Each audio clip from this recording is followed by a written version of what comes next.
Ma belle-fille m'a appelée, folle de rage. Je suis entrée dans ton ancienne maison et j'ai tout saccagé pour que ton anniversaire soit un enfer, a-t-elle hurlé. J'ai cru qu'elle avait complètement perdu la raison. Je lui ai alors répondu avec le plus grand calme. Chère Delphine, j'ai déménagé il y a 4 mois. C'est un commissaire principal de la police nationale qui y vit maintenant. Le silence à l'autre bout du fil était assourdissant.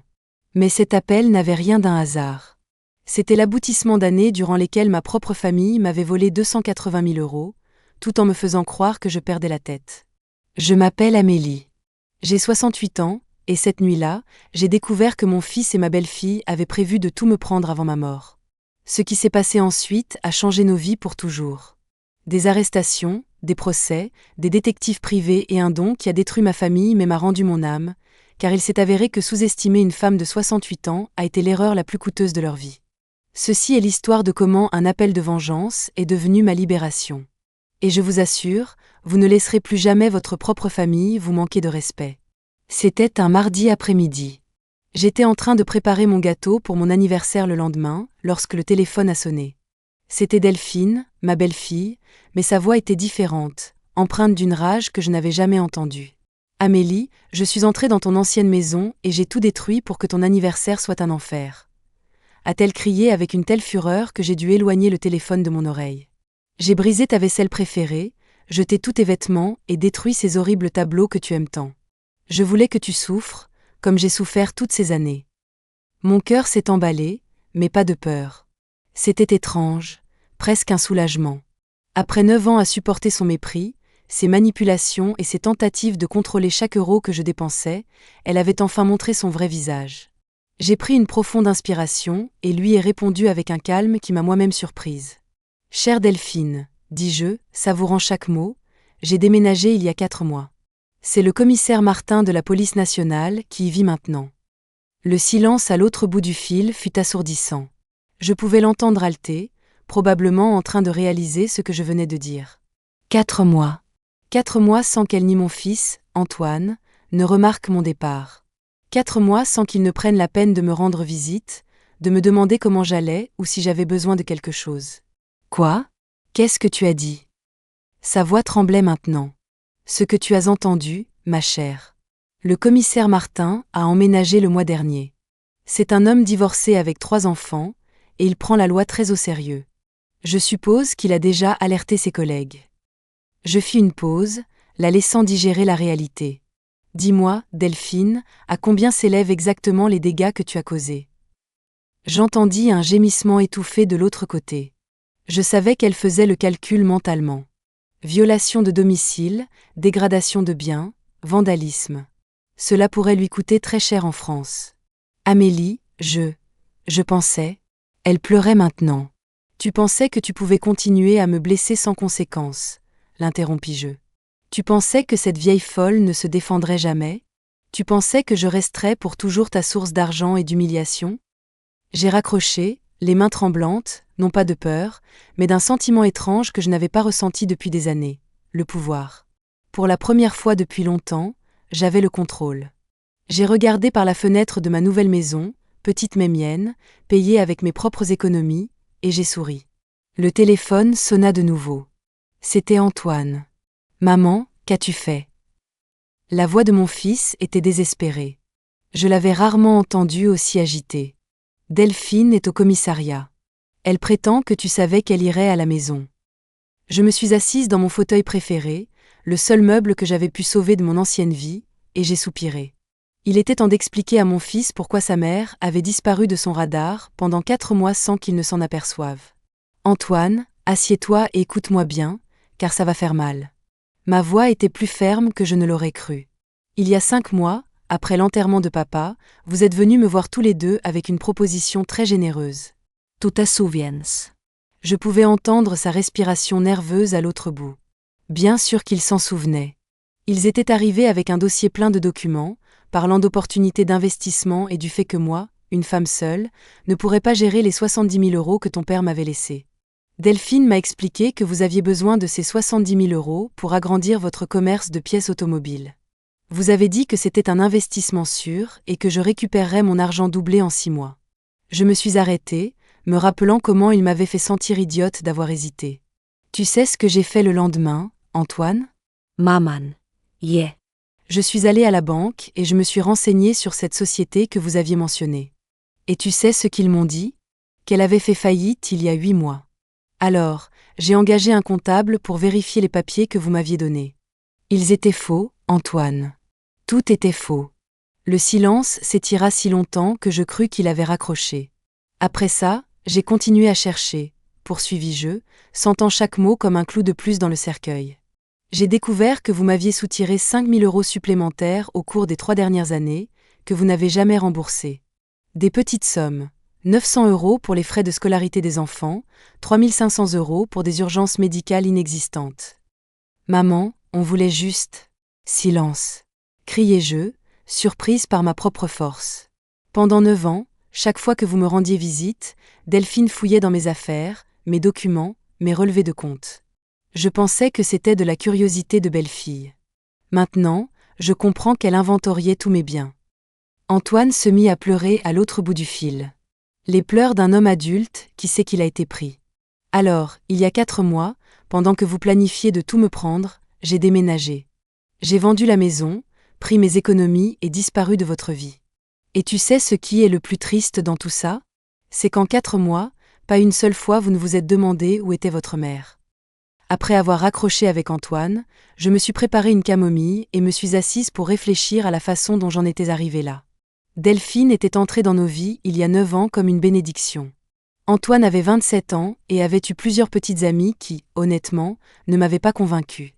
Mais Delphine était différente. Éduquée, travailleuse, avec des projets d'avenir. Les premiers mois furent merveilleux.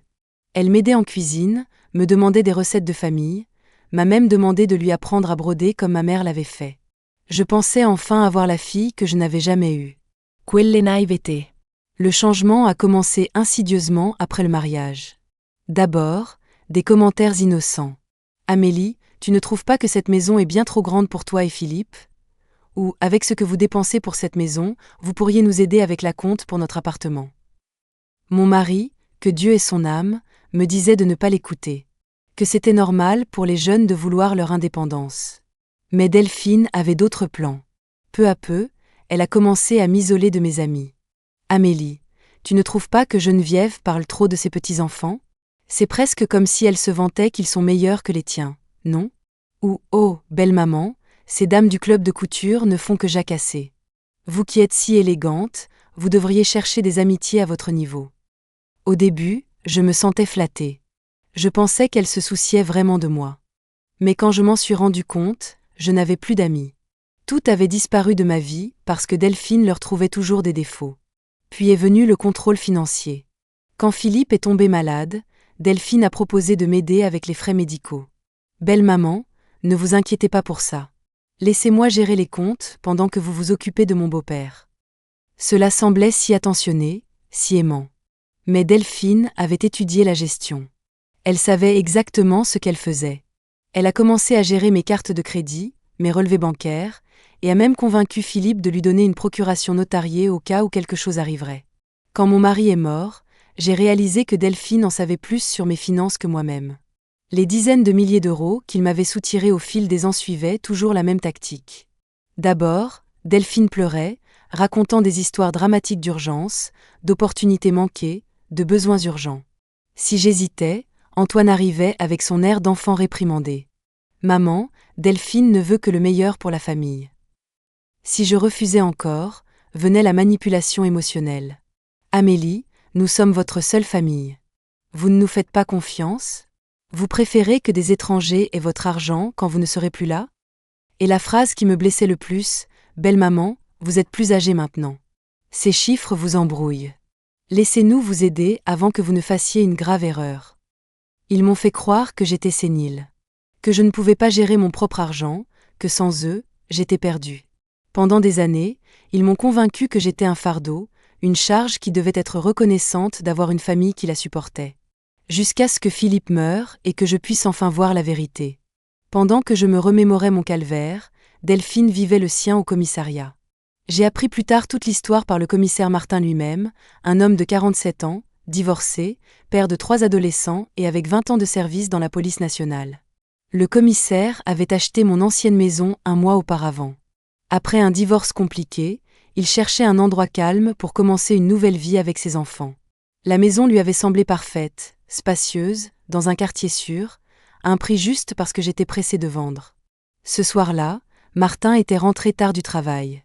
Ses enfants étaient chez leur mère jusqu'au week-end, alors il voulait déballer quelques cartons et organiser son nouveau bureau. Il était 22h15 quand il a entendu des bruits étranges au rez-de-chaussée. En tant que policier expérimenté, Martin savait faire la différence entre les bruits normaux d'une maison, la tuyauterie, le bois qui travaille, et quelque chose d'inhabituel. Ce qu'il entendait n'était définitivement pas normal. Du verre qui se brise, des meubles qu'on déplace, des coups contre les murs. Il a pris son arme de service et descendu silencieusement les escaliers.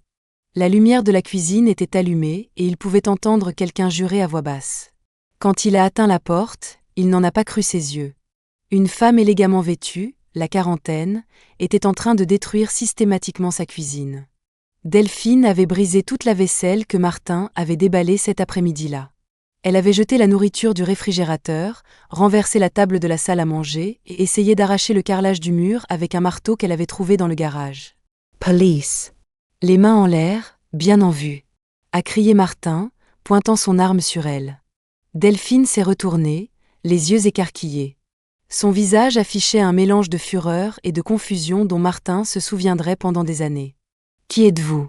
Que faites-vous dans la maison de ma belle-mère ? » « Madame, c'est ma maison.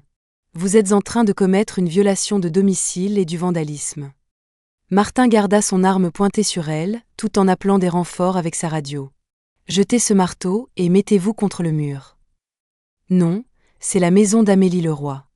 J'ai le droit d'être ici. » Delphine semblait vraiment confuse, comme si elle ne pouvait pas accepter la réalité. « Madame, j'ai acheté cette maison il y a 1 mois. J'ai les actes notariés, les reçus, tout est légal.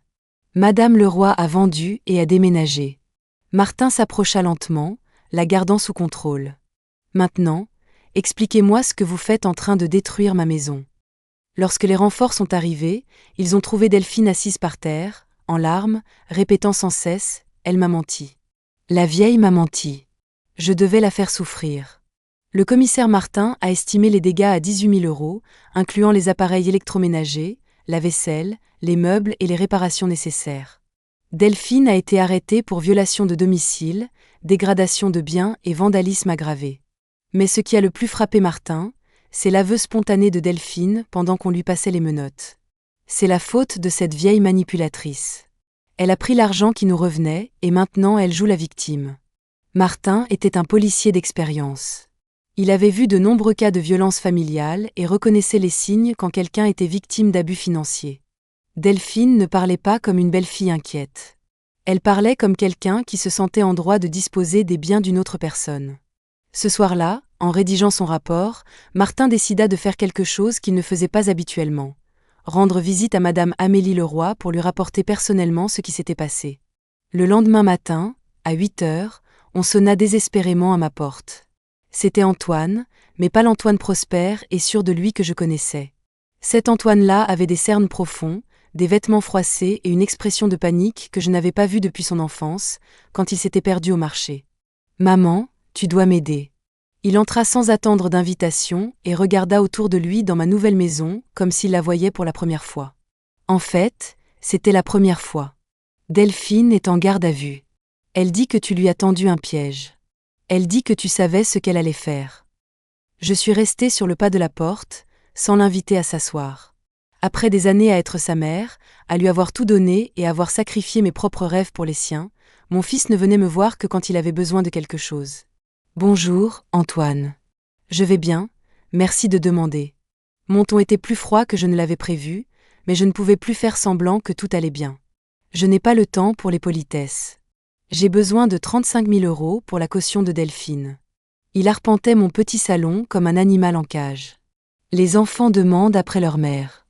Je ne peux pas leur expliquer qu'elle est en prison. Assieds-toi, Antoine. Ma voix dégageait une autorité qui me surprit. Nous allons parler comme des adultes pour la première fois depuis des années. Je ne veux pas m'asseoir. Je veux que tu arranges ce bazar que tu as causé. Ces mots m'ont frappé comme une gifle. Le bazar que j'ai causé. Antoine, ta femme est entrée illégalement dans une maison qui ne m'appartient pas. Elle a détruit pour 18 000 € de biens appartenant à un fonctionnaire de police, et tout ça parce qu'elle voulait gâcher mon anniversaire, et c'est moi la coupable? Oui, parce que tu as déménagé comme une voleuse, sans rien nous dire, comme si nous étions des étrangers. Son visage était rouge de colère. Cet argent que tu as, il devrait nous revenir. Papa a travaillé toute sa vie pour nous laisser quelque chose. Voilà, la vérité que j'avais évitée pendant des années. Mon fils ne me voyait pas comme sa mère. Il me voyait comme un obstacle entre lui et un héritage. Ton père a travaillé toute sa vie pour assurer mon avenir, Antoine. J'ai été sa femme pendant 40 ans. Je l'ai soigné quand il était malade. J'ai payé ses médicaments, ses médecins, ses nuits à l'hôpital. Ma voix tremblait, mais pas de peur, de tristesse profonde. Cet argent m'appartient de droit, par amour, par sacrifice. Maman, tu as toujours été égoïste. Me cria-t-il. Et à ce moment, j'ai vu l'homme qu'il était devenu. Tu as 68 ans. Pourquoi as-tu besoin d'autant d'argent? Nous avons des dépenses, des enfants, un avenir. Je me suis laissé tomber lourdement dans mon fauteuil. Le garçon que j'avais porté dans mes bras, pour qui j'étais resté éveillé quand il avait de la fièvre, que j'avais défendu devant les professeurs quand il se comportait mal. Ce garçon était mort à un moment donné, et je ne m'en étais pas rendu compte. Tu sais ce qui est le plus triste dans tout ça, Antoine? Lui demandai-je, le cœur brisé. C'est qu'en 4 mois, tu n'as pas remarqué que ta mère avait disparu. 4 mois, mon fils. Tu ne m'as pas appelé. Tu ne m'as pas rendu visite. Tu ne t'es pas demandé si j'allais bien, si j'avais besoin de quelque chose, si je me sentais seule. Maman, yeah. Je n'ai pas fini. Ma voix était maintenant ferme. En 9 ans, chaque visite chez moi n'avait pour but que de me demander de l'argent. Jamais pour savoir comment j'allais, jamais pour me parler de votre vie, seulement pour voir ce que vous pouviez obtenir de moi. Antoine s'est enfin assis en silence dans le fauteuil en face de moi. Et maintenant, tu viens ici, après que ta femme a commis un crime, et ton premier mot n'est pas une excuse, mais une exigence. Tu exiges que je paie sa caution, comme si c'était mon devoir de réparer ses erreurs. Des larmes se mirent à couler sur mes joues, mais pour la première fois depuis des années, ce n'étaient pas des larmes d'impuissance. Après le départ d'Antoine, avec la promesse de « régler les choses entre nous » une fois Delphine sortie de prison, je suis restée seule dans ma petite maison. Pour la première fois depuis des mois, le silence n'apportait pas la paix. Il apportait une solitude si profonde que je pensais m'y noyer. Je suis restée assise dans l'obscurité de mon salon, sans allumer la lumière, laissant la réalité m'envahir de plein fouet. Mon fils unique, le bébé pour lequel j'avais prié pendant 5 ans de mariage sans enfant, le garçon pour lequel j'avais abandonné ma carrière d'enseignante, le jeune homme pour lequel j'avais fait des doubles journées de travail pour payer ses études. Ce fils me considérait comme un obstacle. Les larmes sont venues comme une tempête. J'ai pleuré pour les 40 ans de mariage avec Philippe, quand nous étions heureux, quand Antoine était petit et que notre famille semblait parfaite. J'ai pleuré pour les illusions perdues, pour la belle-fille que je pensais m'aimerait comme une mère, pour les petits-enfants qui verraient désormais leur grand-mère comme la méchante du conte de fées. Mais surtout, j'ai pleuré pour la mère que j'avais été. Que avais-je fait de mal? Quand Antoine avait-il cessé de me voir comme sa mère pour commencer à me voir comme une source d'argent? J'avais été trop indulgente, trop généreuse, trop faible. Je me suis souvenue quand Antoine avait 8 ans et a eu une pneumonie. J'ai passé 3 semaines à dormir sur une chaise à côté de son lit d'hôpital, sans me soucier de mes propres besoins. Je me suis souvenue quand il a eu 5 ans et voulait un vélo très cher que nous ne pouvions pas nous permettre. Philippe et moi avons travaillé des heures supplémentaires pendant des mois pour le lui acheter. Je me suis souvenue de sa remise de diplôme universitaire, quand il m'a serré dans ses bras devant tous ses camarades et a dit « Tout ce que je suis, je le dois à ma mère ». Qu'était-il advenu de cet Antoine? Quand était-il devenu cet homme qui me criait dessus parce que je ne lui donnais pas encore plus d'argent? À 3 heures du matin, j'ai appelé ma sœur Sylvie, qui vit à Lyon. J'avais besoin d'entendre une voix familière, quelqu'un qui me rappellerait qui j'étais avant de devenir la belle-mère riche que tout le monde voulait exploiter. Amélie, qu'est-ce qui se passe? Tu vas bien? Sylvie semblait inquiet. Sylvie, je crois que j'ai perdu mon fils. Je lui ai tout raconté. Le déménagement secret, la fraude découverte, l'arrestation de Delphine, la dispute avec Antoine. Oh, ma sœur, soupira Sylvie après avoir entendu mon histoire. Antoine a toujours été gâté. Maman nous disait que tu lui donnais trop. Mais comment ai-je pu créer un tel monstre? Comment ai-je pu échouer à ce point en tant que mère? Amélie, écoute-moi bien. Tu n'as pas échoué en tant que mère, tu as échoué en tant que femme en ne te fixant pas de limites. C'est une différence. Sa voix était ferme mais aimante. Un fils reconnaissant n'escroque pas sa mère. Un fils aimant ne permet pas à sa femme de maltraiter sa mère. Antoine a choisi l'argent plutôt que toi il y a bien longtemps. Mais ce sont mes petits-enfants, Sylvie. Si je ne règle pas ça, je ne les reverrai jamais. Et quel exemple leur donnes-tu si tu cèdes? Qu'il est normal de voler ses grands-parents, que la famille peut s'abuser mutuellement sans conséquence. Sylvie avait raison, mais mon cœur de mère refusait de l'accepter. Amélie, demain tu te lèveras et tu prendras une décision. Soit tu restes la victime qui donne de l'argent à ceux qui la maltraitent, soit tu deviens la femme forte qu'était ta mère, qu'était ta grand-mère, celle que tu as dans le sang. Après avoir raccroché, je suis restée éveillée jusqu'à l'aube, pensant aux mots de ma sœur. Qu'aurait fait ma mère à ma place? Qu'aurait fait ma grand-mère, cette femme de fer qui a élevé seule 6 enfants après que mon grand-père est mort à la guerre? Quand le soleil s'est levé, j'ai pris une décision qui allait tout changer pour toujours. À 9 heures du matin, je me suis rendue au cabinet de Maître Durand, l'avocat qui m'avait aidé à vendre ma maison. C'était un homme plus âgé, digne de confiance, qui connaissait mon mari depuis des années. Maître Durand, je dois engager un détective privé. Je veux savoir exactement ce que mon fils et ma belle-fille ont fait avec mon argent pendant toutes ces années. Amélie, êtes-vous sûre? De telles enquêtes peuvent révéler des vérités très douloureuses. Maître Durand, je n'ai plus rien à perdre. Ma relation avec Antoine est brisée. Delphine est en prison et je dois connaître toute la vérité avant de décider de ce que je vais faire. Il m'a recommandé Jean-Luc Morin, un ancien policier qui travaillait maintenant comme détective privé. Je lui ai payé 9 000 € d'avance et lui ai donné toutes les informations que j'avais. Numéro de compte, date des prêts, nom des entreprises dans lesquelles Antoine avait prétendument investi. Madame Leroy, cela peut prendre 2 à 3 semaines. Êtes-vous préparée à ce que nous pourrions trouver? Jeune homme, à mon âge, je n'ai plus le temps pour les doux mensonges. Je veux la vérité, aussi douloureuse soit-elle. Pendant que j'attendais les résultats, j'ai eu une autre visite inattendue. C'était le commissaire Martin, le nouveau propriétaire de mon ancienne maison. Madame Leroy, j'espère que je ne vous dérange pas. Je voulais vous parler de ce qui s'est passé avec votre belle-fille. Commissaire, ne vous inquiétez pas. Delphine est responsable de ses actes. Vous n'avez pas à vous excuser d'avoir défendu votre propriété. En fait, je voulais vous dire autre chose.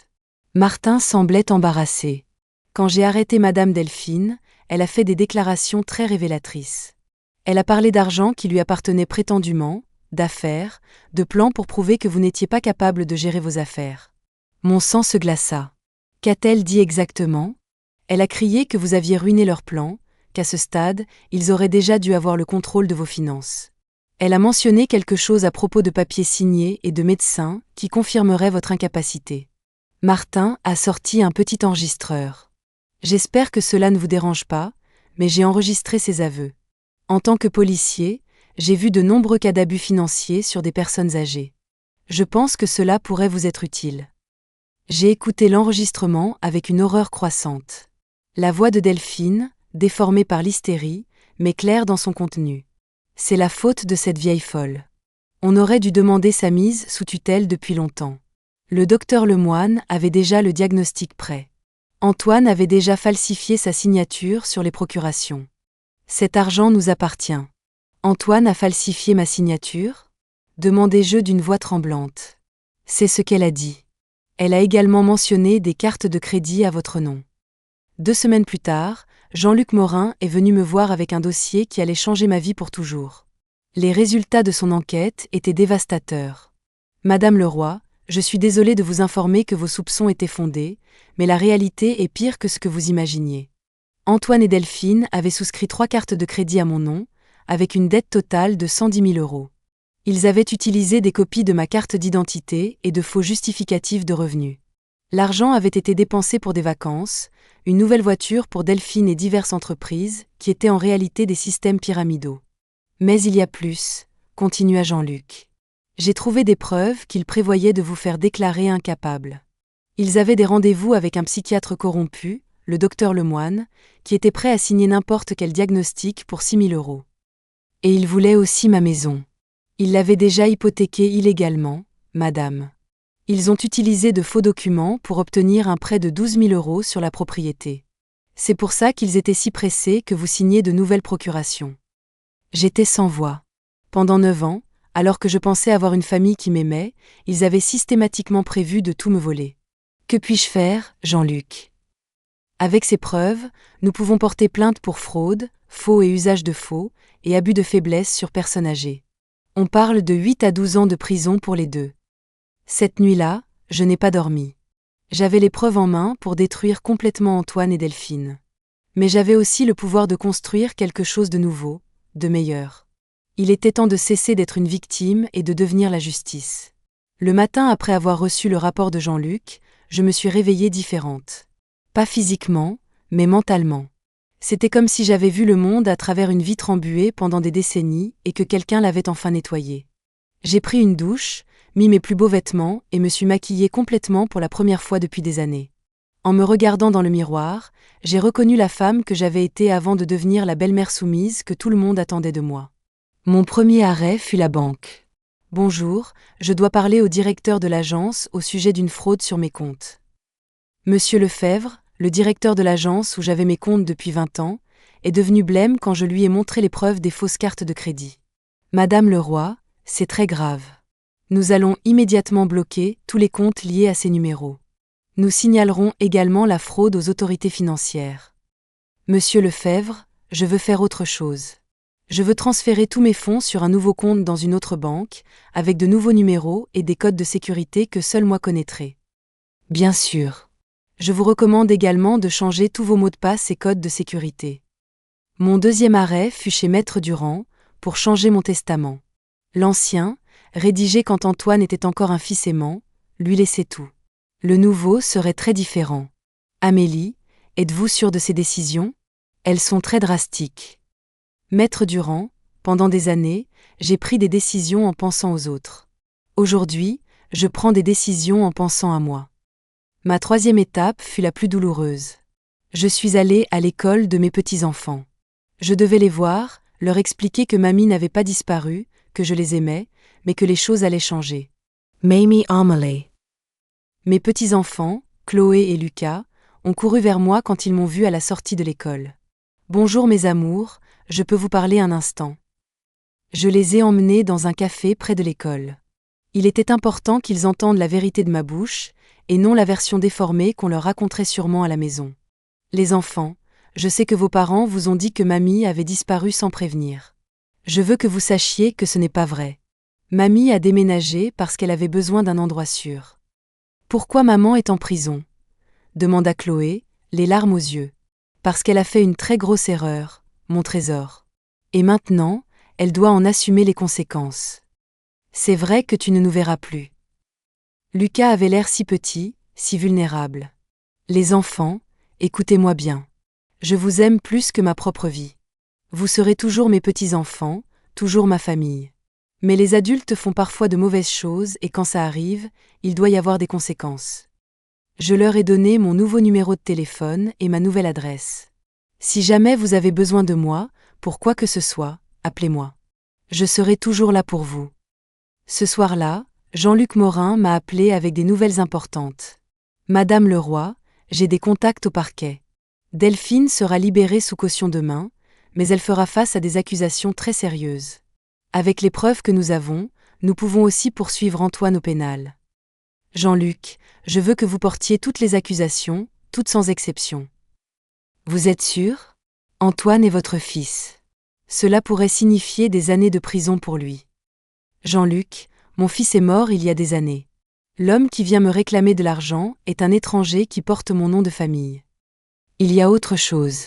Le commissaire Martin veut poursuivre Delphine au civil pour les dommages à sa propriété. Il est prêt à accepter un arrangement si vous servez de médiateur. Dites au commissaire que Delphine paiera chaque euro des dommages sans mon intervention, sans arrangement. Elle doit assumer l'entière conséquence de ses actes. J'ai raccroché et me suis assise pour écrire une lettre. Une lettre à Antoine, que je n'enverrai jamais, mais que je devais écrire pour boucler la boucle. Antoine, pendant 35 ans, j'ai été ta mère. Je t'ai tout donné. Mon temps, mon énergie, mon argent, mon amour. Je pensais élever un homme bon et honnête qui prendrait soin de moi dans mes vieux jours, comme je me suis occupée de lui dans son enfance. Je me suis trompée. Tu as élevé un homme qui vole sa propre mère. Aujourd'hui, je cesse d'être ta victime.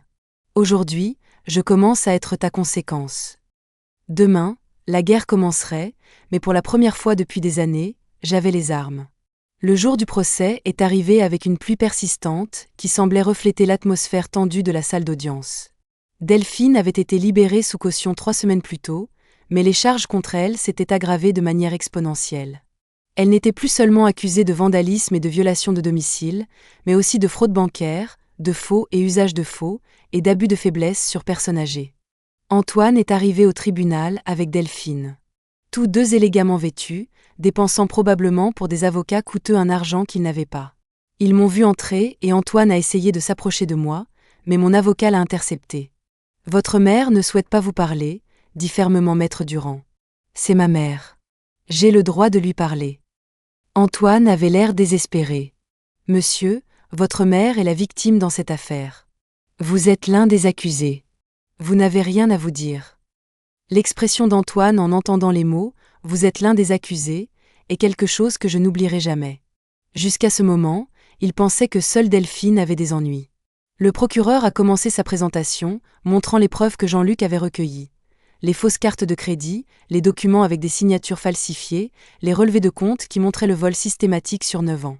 Mesdames et messieurs les jurés, pendant près d'une décennie, les accusés Antoine Leroy et Delphine Leroy ont exécuté un plan calculé pour dépouiller Madame Amélie Leroy de son patrimoine. Nous ne parlons pas ici d'erreur ou de malentendu. Nous parlons d'une fraude intentionnelle et continue contre une femme de 68 ans qui leur faisait confiance en tant que famille.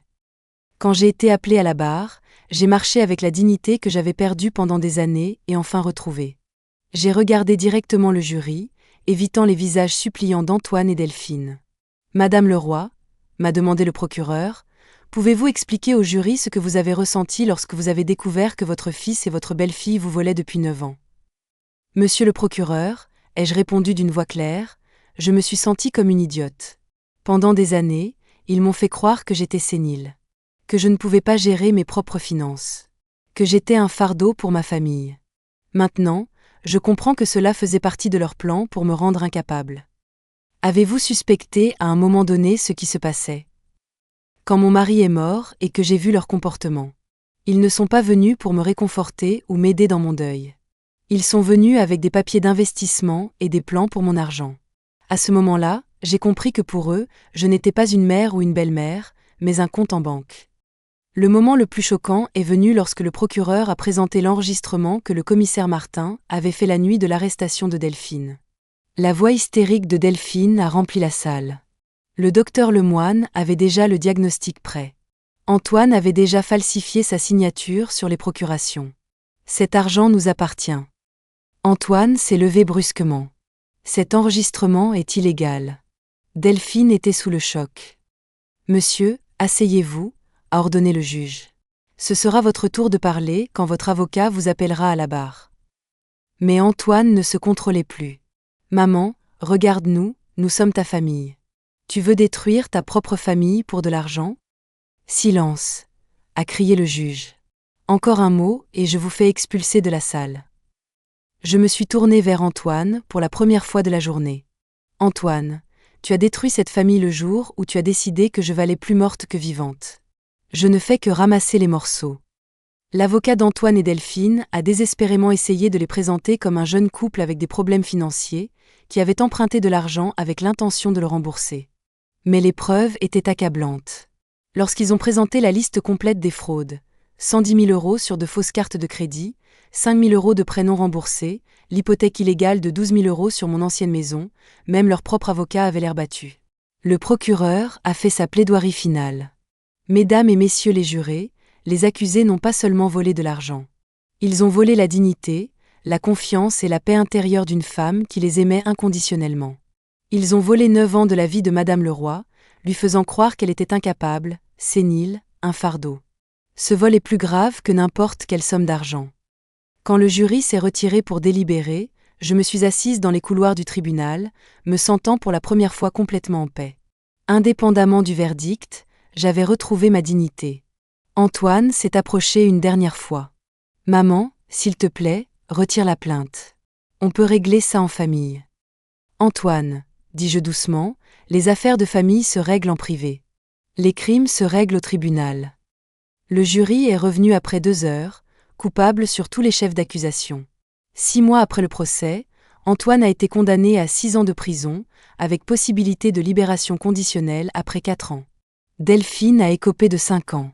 Tous deux ont été condamnés au remboursement intégral, 280 000 €, incluant la fraude, les dommages et les intérêts. Mais la vraie justice est venue pour moi une semaine plus tard, lorsque je suis allée au cabinet de Maître Durand pour signer les documents les plus importants de ma vie.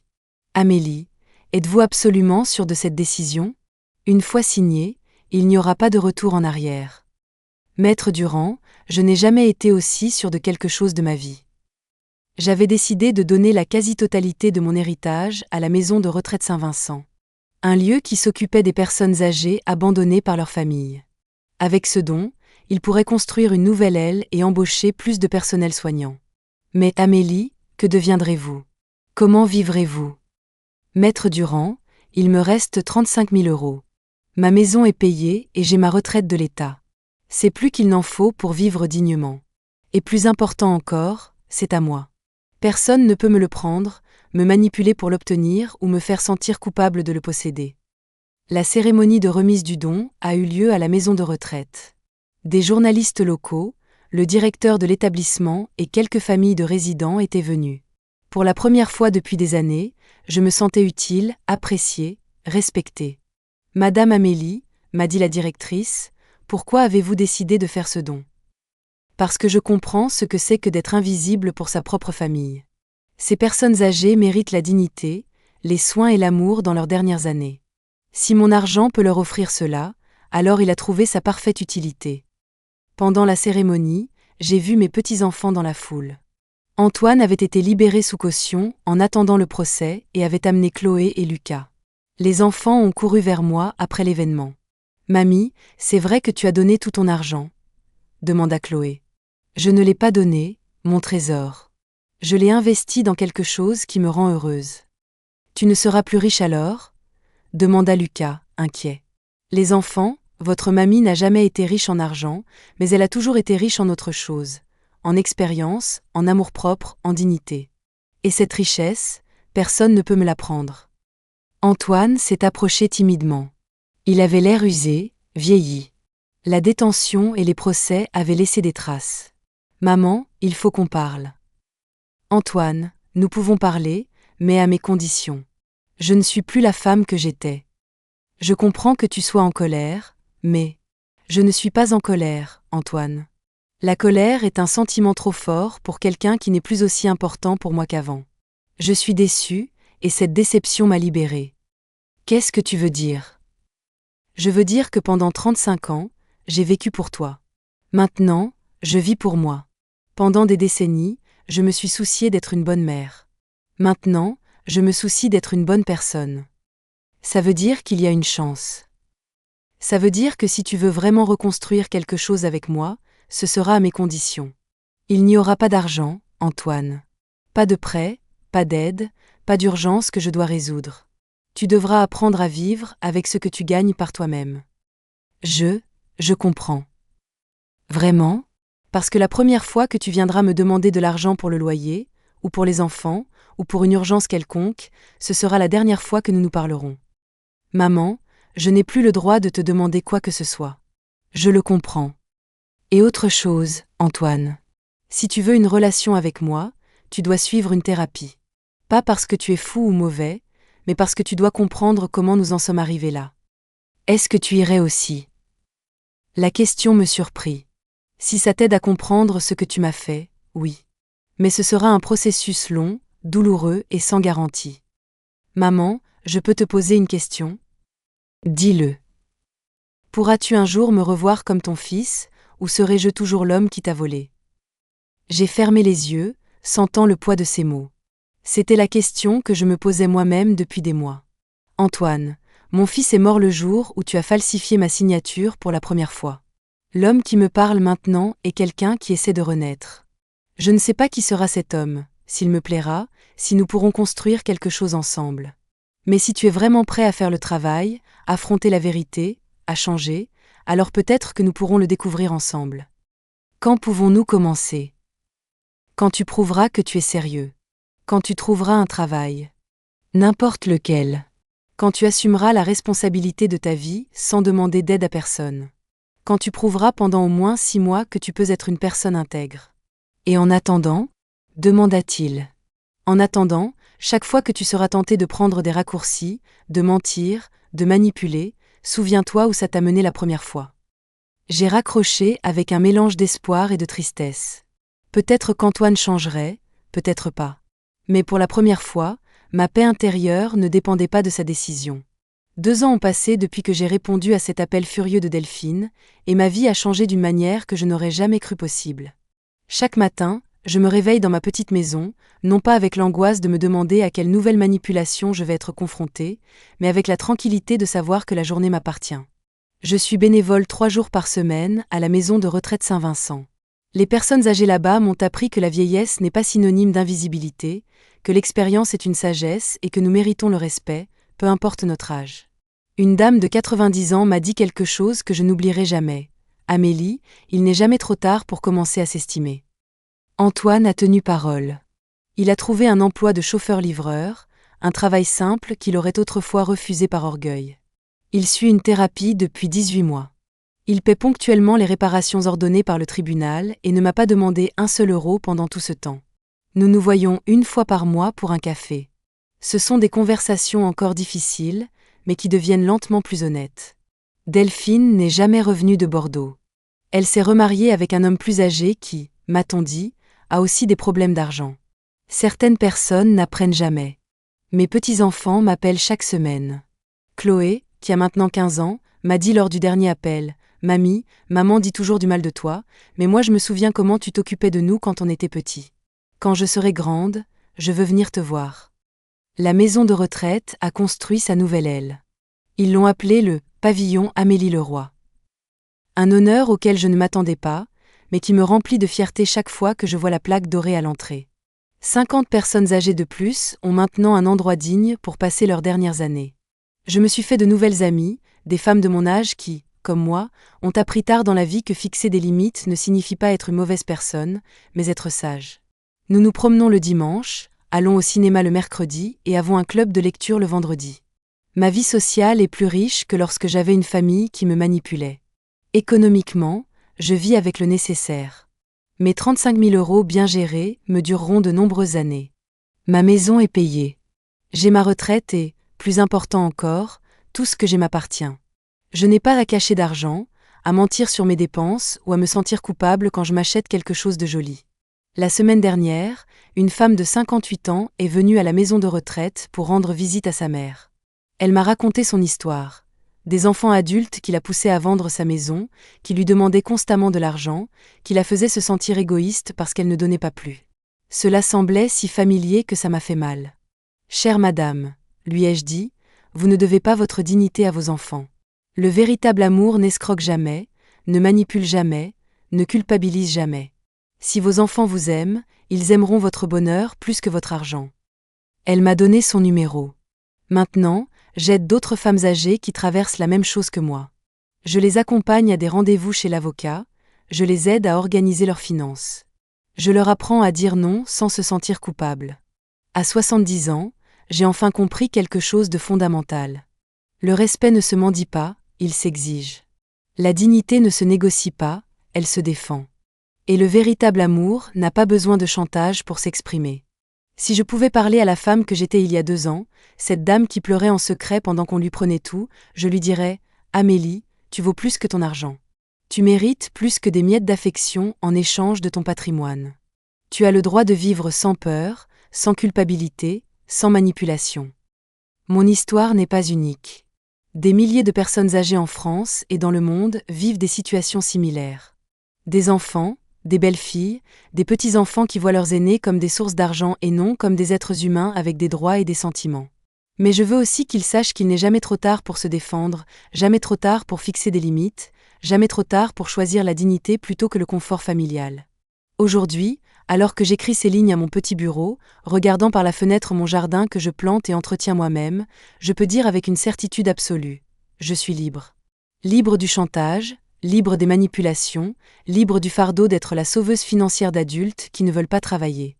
Et si Delphine m'entend, où qu'elle soit, je veux qu'elle sache que son appel furieux cette nuit-là n'a pas ruiné mon anniversaire comme elle l'avait prévu. Au contraire, il m'a offert l'opportunité de reprendre ma vie en main. Car parfois, les erreurs de nos ennemis deviennent nos meilleurs alliés. Je m'appelle Amélie Leroy. J'ai 70 ans et ceci était l'histoire de comment j'ai appris qu'il n'est jamais trop tard pour commencer à se respecter soi-même. Abonnez-vous aux histoires de Claire et aidez-nous par votre don à continuer de raconter des histoires comme celle-ci. Merci beaucoup pour votre soutien.